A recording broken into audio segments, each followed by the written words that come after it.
गुजरात के अहमदाबाद में Galaxy coral नाम से एक हाई प्रोफाइल सोसाइटी थी जिसमें शहर के नामी और पैसे वाले लोगों के परिवार ही रहते थे। और यहीं पर एक परिवार रहता था जिसके मुख्य सदस्य का नाम शैलेंद्र प्रजापति था। उनकी पत्नी का नाम शारदा प्रजापति था और उनके 2 बच्चे भी थे। ये शैलेंद्र प्रजापति एक लेबर कॉन्ट्रैक्टर था, साथ ही इसका रियल एस्टेट का बिजनेस भी था। पैसे से काफी ज्यादा समृद्ध था और ये व्यक्ति अपने व्यवहार से भी काफी ज्यादा शांत था। अब ये दिन था 24 जून 2022 का। रोजमर्रा की तरह सुबह 6 बजे शैलेंद्र प्रजापति अपने घर से मॉर्निंग वॉक के लिए निकलता है। वो सुबह 1 घंटा डेली मॉर्निंग वॉक पर जाया करते थे। उस वक्त सड़क पर ट्रैफिक नहीं होता था, ज्यादा गाड़ियां नहीं होती थी, सड़क खाली होती थी। आज भी कुछ ऐसा ही था। शैलेंद्र प्रजापति अपने घर से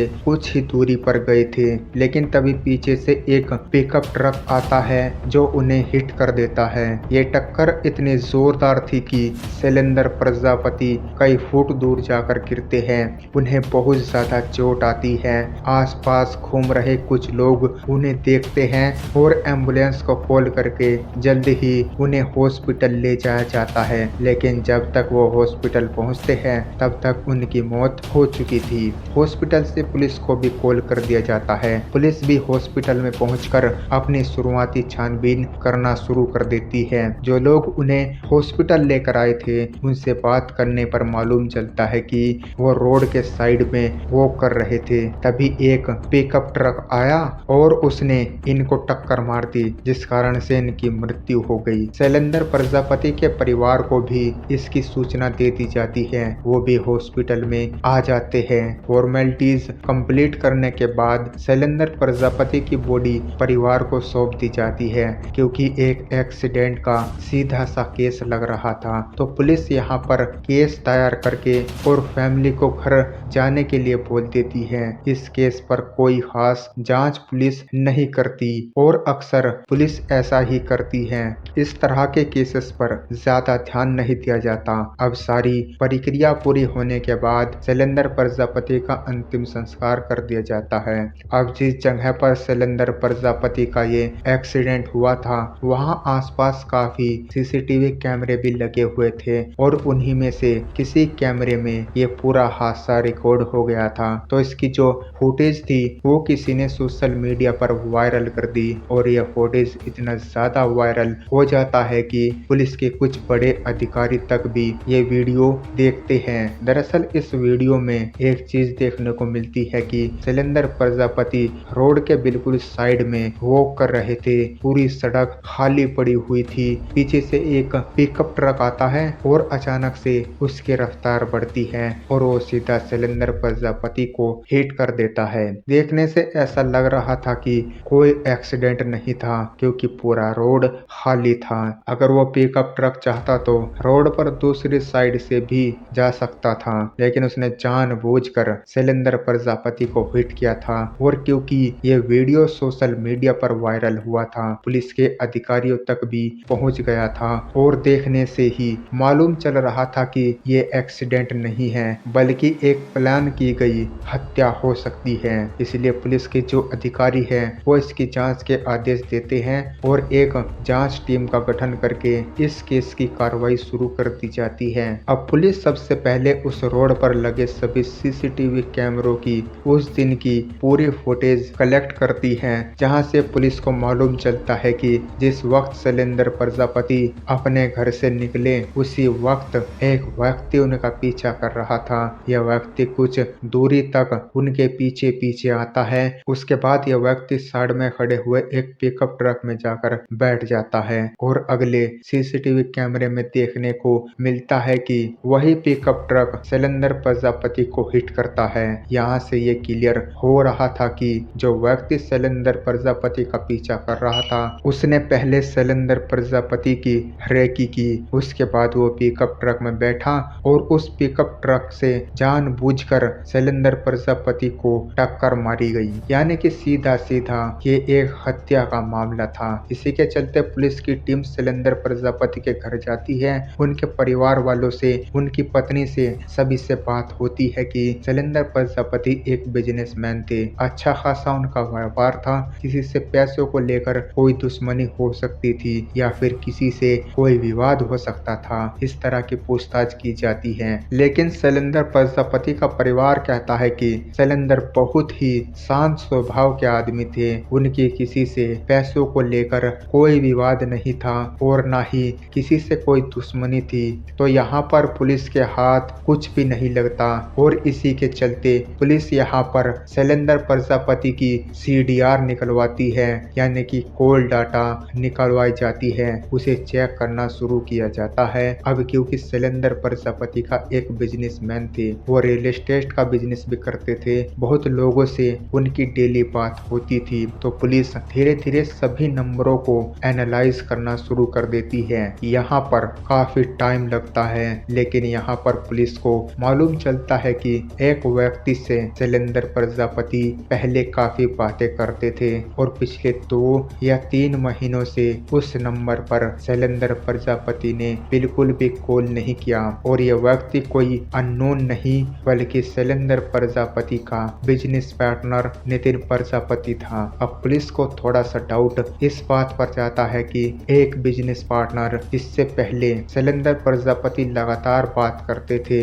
लेकिन पिछले 2 या 3 महीने से अचानक से उनके बीच में बात होना बंद हो गई। हो सकता है कि दोनों पार्टनर्स के बीच में पैसे को लेकर कोई विवाद हो और इसी विवाद के चलते जो है नितिन प्रजापति ने शैलेंद्र प्रजापति की हत्या कराई हो। ये पुलिस का एक अंदाजा मात्र था और इसी दिशा में पुलिस अपनी छानबीन शुरू कर देती है। अब इसी दिशा में अपनी जांच को आगे बढ़ाते हुए पुलिस सबसे पहले इस व्यक्ति नितिन प्रजापति की CDR निकलवाती है। इसकी CDR में पुलिस को बहुत ही अजीब चीज देखने को मिलती है। पिछले 2 या 3 महीनों से इसकी बात शैलेंद्र प्रजापति से नहीं हो रही थी, लेकिन शैलेंद्र प्रजापति की पत्नी शारदा प्रजापति से लगातार इसकी बातें हो रही थी। शारदा और नितिन घंटों घंटों तक बातें किया करते थे और शैलेंद्र प्रजापति की मृत्यु होने के बाद भी जो शारदा प्रजापति है वो लगातार नितिन प्रजापति से बातें कर रही थी।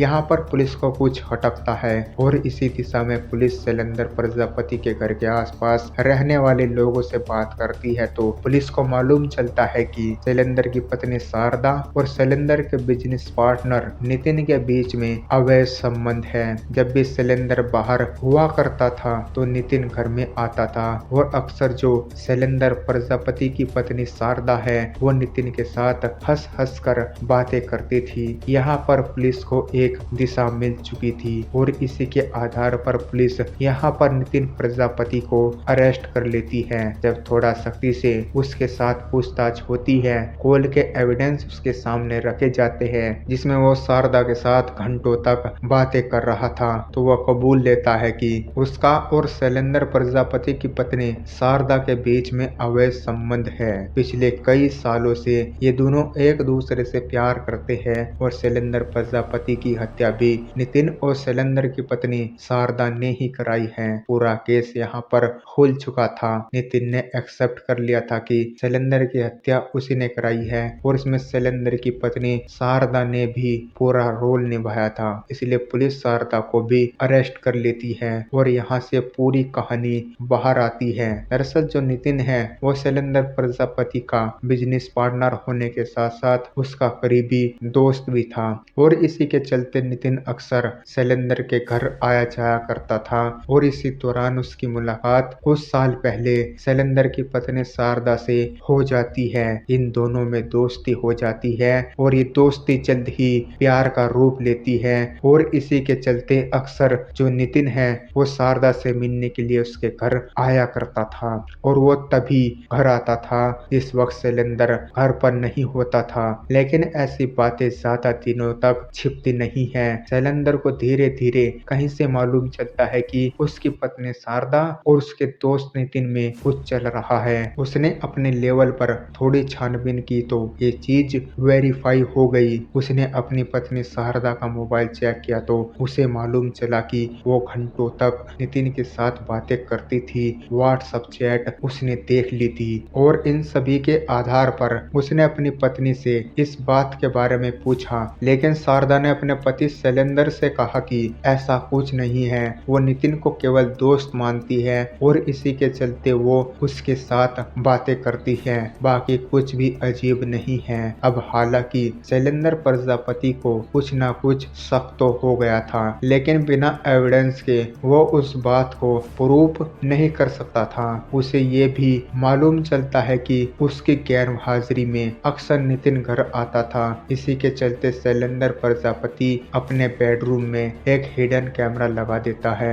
और कैमरा लगाने के बाद वो 3-4 दिन के लिए आउट ऑफ स्टेशन चला जाता है। उसे मालूम था कि उसकी गैर हाजिरी में नितिन घर पर मिलने जरूर आएगा। उसके बाद वो आता है और उस कैमरे की रिकॉर्डिंग जब देखता है तो उसके पैरों तले जमीन खिसक जाती है। यहाँ पर जितना शैलेंद्र ने सोचा था, उसकी पत्नी और उसके दोस्त नितिन के रिश्ते उससे बहुत आगे बढ़ चुके थे। वो रिकॉर्डिंग देखने के बाद शैलेंद्र सीधा अपनी पत्नी शारदा के पास जाता है। वो रिकॉर्डिंग उसे दिखाता है। अब शारदा के पास कोई जवाब नहीं था। वो हाथ जोड़कर शैलेंद्र से माफी मांगती है और वो कहती है कि आज के बाद ऐसी गलती नहीं होगी। दरअसल उस रिकॉर्डिंग में शैलेंद्र ने देखा कि उसकी गैर हाजिरी में उसका दोस्त नितिन घर आता है और उसकी पत्नी शारदा के साथ शारीरिक संबंध बनाता है। अब सारी बातें क्लियर हो चुकी थी। इसी के चलते जो शैलेंद्र है उसने नितिन से बात करना भी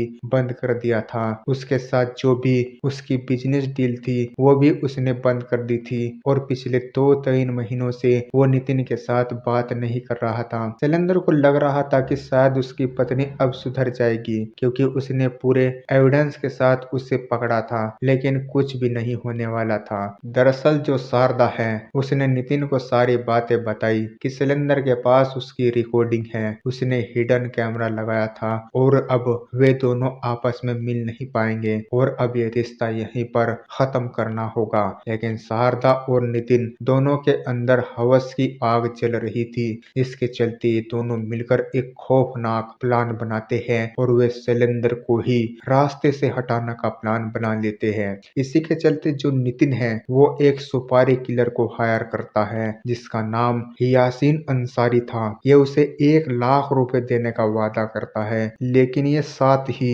ये भी कहता है कि शैलेंद्र प्रजापति की हत्या एक हादसा लगनी चाहिए। इसी के चलते यासीन अंसारी अपने साथ 2 लोगों को भी शामिल कर लेता है और ये प्लान बनता है कि ये शैलेंद्र प्रजापति की हत्या को एक्सीडेंट का रूप देंगे। इसके चलते ये 24 जून 2022 का दिन चुनते हैं। एक दिन सबसे पहले एक व्यक्ति शैलेंद्र प्रजापति का पीछा करता है। पीछा करने के बाद ये उस पिकअप ट्रक में जाकर बैठ जाता है। उस ट्रक में पहले से ही 2 लोग बैठे हुए थे, एक यासीन अंसारी और उसका एक साथी। उसके बाद ये बहुत तेज ट्रक को लेकर शैलेंद्र प्रजापति से हिट करा देते हैं। यहाँ पर ऑन द स्पॉट चोट लगने के कारण शैलेंद्र प्रजापति की मृत्यु हो जाती है। सभी को यही लग रहा था कि शैलेंद्र प्रजापति का एक्सीडेंट हुआ है, लेकिन यह वीडियो सोशल मीडिया पर वायरल हुआ, पुलिस के अधिकारियों तक गया। इसकी जांच हुई तो ये पूरा मामला खुल गया। आज के टाइम में सोशल मीडिया के जितने नुकसान हैं उसके फायदे भी हैं। बहुत बार ऐसा होता है कि कोई केस हाईलाइट नहीं होता, उसको सोशल मीडिया पर डाला जाता है तो केस हाईलाइट हो जाता है, उसकी जांच भी होती है। ऐसा हम अक्सर देखते हैं, तो कहीं ना कहीं हर चीज के फायदे और नुकसान जरूर होते हैं। इस तरीके से शैलेंद्र प्रजापति की हत्या का पूरा मामला सुलझ गया। इस केस में शैलेंद्र प्रजापति की पत्नी शारदा, उसके दोस्त नितिन को प्राइम सस्पेक्ट बनाया गया। साथ ही उन 3 भाड़े के हत्यारों को भी गिरफ्तार कर लिया गया। ये पांचों अभी भी जेल में हैं और इस केस की कार्यवाही अभी भी चल रही है।